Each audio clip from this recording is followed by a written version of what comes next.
KPI versus OKR.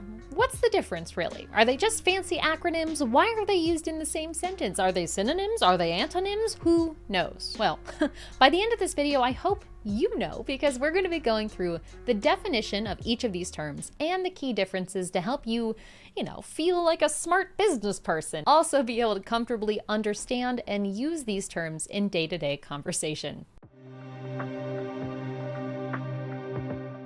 We are going to start off today by talking about KPI, because I think that's the easier of the two to understand. KPI is an acronym, just like OKR, and KPI stands for Key Performance Indicator. I'm going to break that down piece by piece. A key performance indicator is something that is important, hint, key, and is indicative, meaning it tells you something about performance.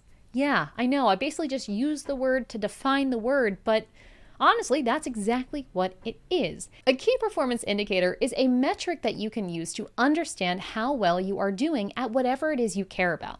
So, for example, if we were a race car driver, our time around the loop might be a very good metric. That time is our key performance indicator because the speed is our main unit of performance. Another key performance indicator for a race car driver might be the speedometer, the miles per hour, kilometers per hour on that car itself, because that is telling us how far and how fast we are going. Well, just how fast actually, but you know what I mean. The pace. Anything that lets us measure our performance and is one of those key driving measures, the most important of the most important, is considered a key performance indicator. The tricky thing about KPIs is the key part, and that's why I'm stressing it so hard here. A lot of the times folks will think that every number they see is important. And yes, numbers can be important, but to really have that hierarchy of key performance indicator versus other random number, we need to have some discretion. And only the numbers that truly tell us how we are performing and truly matter reach that KPI status. Everything else is just a metric or a vanity metric or just something that's good to know, but not necessarily reaching that precipice of KPI. Otherwise, it's just a PI, I suppose. Something like that. Examples of KPI, besides the two I already gave, would be something like the number of leads that you book sales calls with, or perhaps the customer satisfaction rating that you have, or the reviews you have on your Google profile. Each of those numbers are metrics because they're measurable things you're looking at, but if those particular things, such as customer satisfaction score, if that is something that is a key driver of your success, if you know that that's going to have a lasting impact on how successful your department is, then you might say that is a key performance indicator. That is what a KPI is. Now let's flip over to OKR. OKR is another acronym, meaning, words that stand for something. And OKR stands for Objective and Key Results. Despite being 3 letters back to back, just like KPI, OKR is actually 2 different words or 2 different parts. The first, the O, is the objective. That is referring to an overarching destination or goal, some kind of big vision that you are chasing.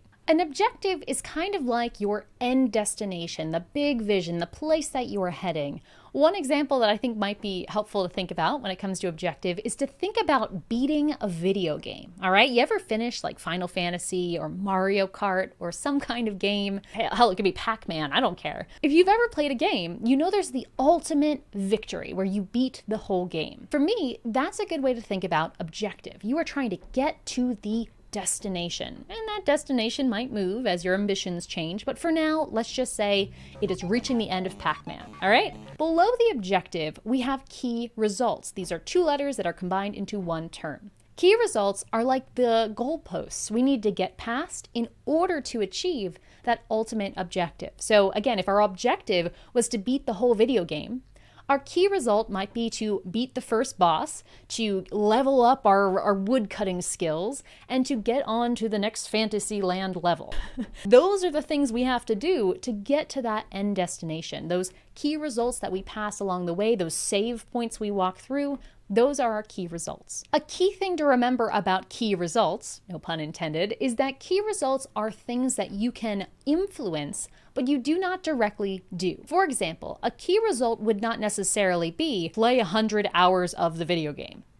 that's not really a key result. That is more of a metric that we might measure as a key performance indicator, which we'll get into in a moment, but it's not really a key result. Instead, a key result might be beat the first boss. That is something that we can influence, we can work towards, but we can't just do it and check a box. We have to really work and beat that first boss to get to that next level. For a more business context of what a key result might be, a key result could be something like, we want to have 10 new clients. Well, we can't force 10 new clients to come work with us. That's the result. To get to that key result, we need to take many actions, such as having 100 sales calls or cold prospecting or whatever the heck it is we have to do to achieve that result. Key results tend to be some kind of lagging indicator that we can influence but not just directly do on our own. Okay? That's objective and key result. How does this relate back to KPI? Well, KPIs are things that measure our performance, the things we do. And as we've just talked about, the OKR goal setting framework definitely is a ripple effect of the things we do. The actions and tasks lead to those key results, which ultimately lead to the objectives. So while these two are definitely not synonyms for each other, they mean very different things. It is very possible that you would have KPIs that lead in to a key result, or KPIs that measure your tasks or initiatives. These two things are complementary, but not necessarily one replaces the other. So I know this was a quick overview, and I would love to hear you guys continue the conversation in the comments. I know I missed things here. I know I probably overgeneralized. Drop a comment below. Let me know what metaphors or explanations helped this topic click for you, because that might also help others. And if you enjoyed this video, please do like and subscribe as well, and check out our newsletter link below if you'd like to get more conversations like this into your daily, weekly diet through our newsletter, okay? So that is it for this video. Thanks so much for watching, and until next time, enjoy the process.